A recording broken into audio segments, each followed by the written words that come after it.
Hello, आजच्या व्हिडिओमध्ये discuss करूया. हे खूपच सुंदर सम आहे, ब्युटिफुल सम आहे.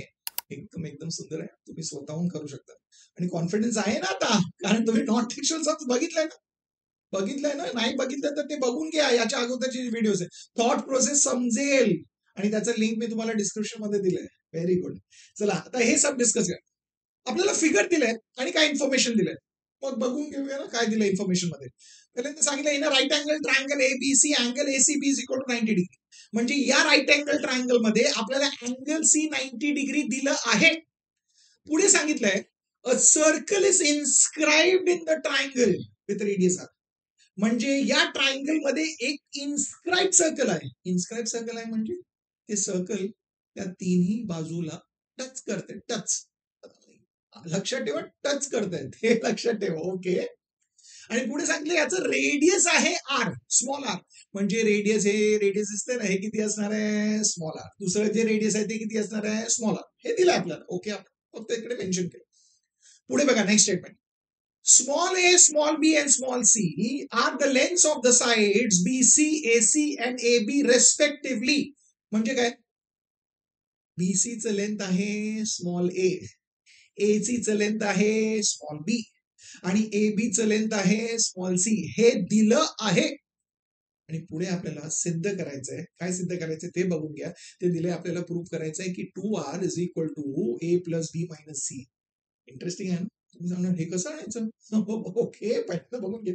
तर मला काय, इकडे सर्कल टच करते ना साईडला, टच करते म्हणजे हे जे साईड्स आहे ते सर्कलला काय, टँजेंट. Very good. त्यामुळे सांगितलं टच. टँजेंट आहे म्हणजे पॉइंट ऑफ कॉन्टॅक्ट पाहिजे ना. इकडे पॉइंट ऑफ कॉन्टॅक्ट नाही दिलाय म्हणजे तुम्ही मेन्शन करा. Very good. हे लिहू शकता. आणि अजून एक गोष्ट, या सर्कलला सेंटर हवंय ना, ते मेन्शन केलंय का, नाही ना. म्हणजे आपण मेन्शन करूया आणि ते लिहून घ्या असं मध्ये, let O be the centre of the inscribed circle. Very good. आता आपल्याला पाहिजे काय, twice of R is equal to A plus B minus C. हे आपल्याला सिद्ध करायचं. ओके, पण त्याच्या अगोदर फिगर बघून घ्या आणि काय तुम्हाला समजतंय ते बघा ना. फिगर बघून सर्कल आहे आणि हे जे ए सी आणि बी ते काय, मी सांगणार ते एक्सटर्नल पॉइंट आहे.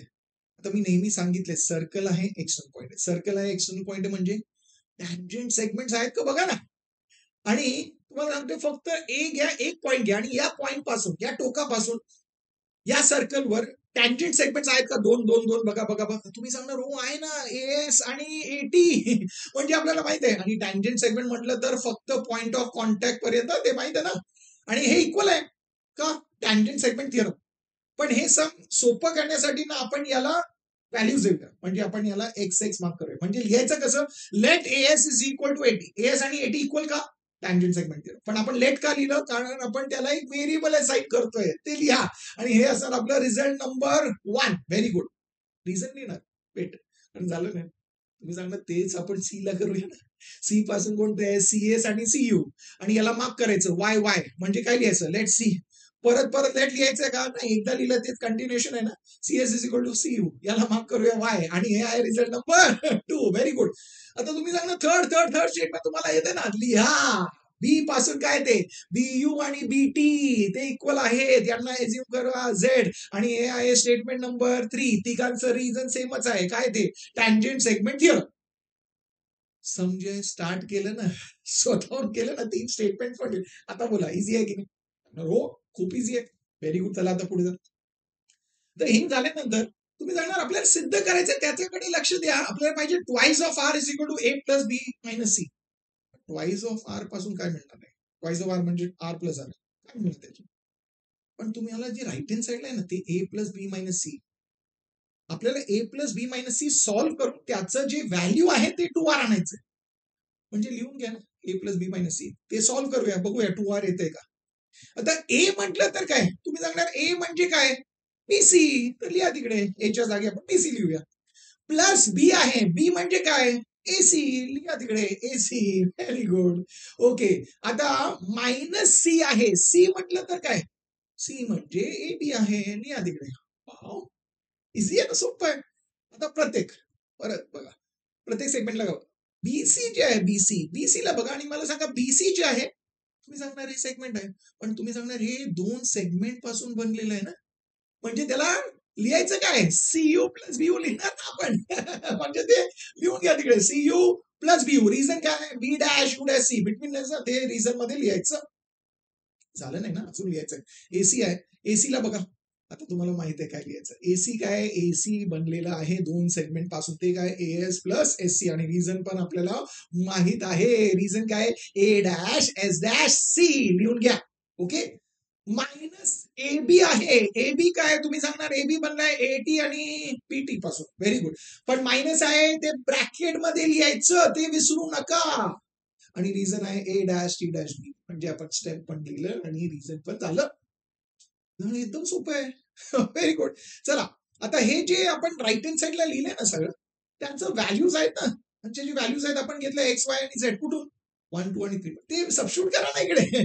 म्हणजे सीयू जे आहे त्याच्या जागी काय लिहायचं, Y. Very good.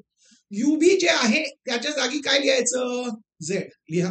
Plus S आहे, एस च्या जागी काय लिहायचं, x. Very good. Plus SC आहे, एससी च्या जागी काय लिहायचं, वाय. मायनस, आता ब्रॅकेट मध्ये लिहायचं एटी, एटीच्या जागी काय लिहायचं, एक्स. प्लस टीबी ब्रॅकेट मध्ये काय ते झेड. हे व्हॅल्यूज कुठून आलं आपल्याला, लिहा तिकडे रिझन फ्रॉम 1 2 आणि 3. आता तुम्ही सांगणार आम्ही सॉल्व्ह करूया. लेफ्ट हँड साईड तसंच राहणार आहे, राईट हँड साईडला पहिल्यांदा ब्रॅकेट ओपन करायचं, म्हणजे बाकी सगळं सेम लिहायचं. ब्रॅकेटकडे या, मायनस इंटू प्लस एक्स म्हणजे मायनस एक्स झालं. Very good. Minus into plus Z म्हणजे मायनस झेड झालं. ब्रॅकेट ओपन झालं. आता बघा काय सिम्प्लिफाय करू शकता का राईट हँड साईडला, बघा बघा बघा. तुम्ही सांगणार हो plus X minus X cancel. Excited. तुम्ही सांगणार हो plus Z minus Z cancel. Wait wait, excitement. Cancel नका करू आता. वाय वाय आणि वाय कॅन्सल नाही होत, कारण ते वाय प्लस वाय आहे. ऍड करा, वाय प्लस वाय म्हणजे काय आलं, 2y. Very good.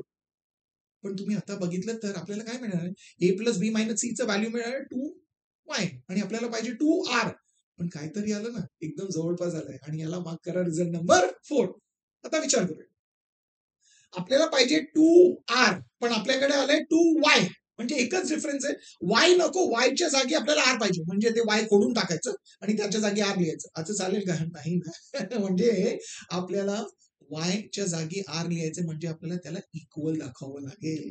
हे समजतं, वाय आणि आर इक्वल पाहिजे. वाय आर इकडे दिसते, म्हणजे या क्वाड्रॅटरला बघायचं. आता या क्वाड्रॅटर मध्ये तुम्ही सांगणार अँगल एस सी यू आपल्याला अगोदरच दिले 90 डिग्री आहे, म्हणजे ते लिहून घ्या ना 90 डिग्री. का बरं, गिवन आहे, लिहून घेतलं. ओके, अजून काय आहे का, तुम्ही सांगणार हो एसी जे आहे टँजंट आहे, म्हणजे ओएस परपेंडिक्युलर असणार ना एस 90 डिग्री. का, टँजंट थिअरम, म्हणजे लिहून घ्या ते angle OS is equal to 90 degree. Reason लिहूया थांबा, कारण अजून आहे सीबी पण टँजंट आहे, म्हणजे अँगल ओ यू सी असणार आहे 90 डिग्री. आणि या दोघांचं रिझन एकच आहे, ते आहे टँजंट थिअरम. आता या क्वाड्रॅटर मध्ये 3 अँगल्स आहेत, त्यांचं मेजर 90 डिग्री आहे, म्हणजे जे राहिलेलं अँगल आहे त्याचं मेजर किती असणार, तुम्ही सांगणार ते तर 90 डिग्री आहे. मग लिहा ना तिकडे 90 डिग्री. का बरं ते 90 डिग्री, आपल्याला रिझन माहित आहे, ते आहे रिमेनिंग अँगल. आता एका क्वाड्रॅटर मध्ये जर चारही अँगल्स 90 डिग्री झालेत, म्हणजे ते क्वाड्रॅटर काय असणार आहे, रेक्टँगल. हे कुठून आलं, कोणी सांगितलं, कोणी सांगितलं नाही, तेच डेफिनेशन आहे रेक्टँगलचं. एका क्वाड्रॅटर मध्ये चारही अँगल्स 90 डिग्री आहेत, म्हणजे ते रेक्टँगल आहे बाय डेफिनेशन. झालं, हे रेक्टँगल आहे. असंच प्रूफ केलं का, काय झालं बघा, हे रेक्टँगल आहे, म्हणजे रेक्टँगल मध्ये आपल्याला माहिती आहे ऑपोजिट साइड इक्वल असतात, म्हणजे एससी आणि ओयू यांचं व्हॅल्यू सेम असणार आहे. लिहून घ्या ना, ते व्हॅल्यू सेम आहे का, ते सेम का, कारण आपल्याला माहिती आहे opposite sides of a rectangle, ते लिहा दिले. अरे पण एचसीचं व्हॅल्यू काय, वाय, आणि ओयूचं व्हॅल्यू काय, आर. म्हणजे आपण सीएस ला वाय लिहूया आणि ओयू ला आर लिहूया. हे झालं ना, हे आपल्याला मिळालंय. हे व्हॅल्यू जे आले तेच तर आपण शोधत होतो. आपल्याला वाय काढून आर लिहायचंय, म्हणजे वाय इक्वल टू आर पाहिजे. झालं, त्याला मार्क करा रिझल्ट नंबर 5. म्हणजे हे जे रिझल्ट नंबर 5 मध्ये आलंय, हे आता सबस्टिट्यूट करणार आपण रिझल्ट नंबर 4 मध्ये. वायच्या जागी आता आर लिहू शकतो. लिहा, मग काय येणार, A plus B minus C is equal to wise of R लिहिणार. कुठून आलं ते, फ्रॉम 4 and 5. झालं. पण प्रूव्ह कसं लिहिलंय, स्वॅप करून लिहा. ट्वाइस ऑफ आर इकडे लिहा आणि बाकीच्याला इकडे लिहा ते. म्हणजे twice of R is equal to A plus B minus C, हे आपण सिद्ध केलं आहे आणि झालं आपलं प्रूफ. मला सांगा, एकदम सोपं होतं की नाही? आणि तुम्ही स्वतःहून केलं ना, मी सांगितलं म्हणून हे केलं का, ते इम्पॉर्टंट आहे. तेच मी बोलतोय, ते स्वतःहून कसं समजायचं, ते प्रोसेस इम्पॉर्टंट आहे, ते फॉलो करायचं. म्हणजे तुम्हाला कोणतंही सांग, कोणत्याही धड्यातून येऊ दे, तुम्ही स्वतःहून करू शकता. आलंय ना कॉन्फिडन्स? म्हणजे मित्रांनो बरोबर शेअर करा, त्यांना पण ते कॉन्फिडंट वाटतात आणि ते पण बोलते हो नॉन टेक्स्चुअल सांग तुम्ही कोणते द्या, आम्ही करू शकतो. आता तुम्हाला तर आवडलंच आहे, म्हणजे व्हिडिओला लाईक करा. आणि अजून एक गोष्ट, हे सॉल्व्ह करताना तुम्हाला अप्रोच समजलं, पण जर काही शाळेतून इकडून तिकडून काही नॉन टेक्स्चुअल सम झालेत आणि तुम्हाला नाही येते ते सिद्ध करायला, ते तुम्ही मला पाठवा इंस्टाग्राम. ओके, ते डीएम करा, म्हणजे तुम्हाला ते मी प्रूफ पाठवतो. आणि काय चांगलं सम आलं तर मी त्याचा व्हिडिओ पण करणार, म्हणजे सगळ्यांना ते बेनिफिशियल असणार ना. आणि चॅनलला सबस्क्राईब तर केलंच असेल, नाही केलं तर आता सबस्क्राईब करा. आणि मी तुम्हाला भेटणार आहे पुढच्या व्हिडिओमध्ये अजून एक इंटरेस्टिंग नॉन टेक्स्चुअल सम सकट. तोपर्यंत स्माइल करत राहा, अभ्यास करत राहा, शेअर करत राहा.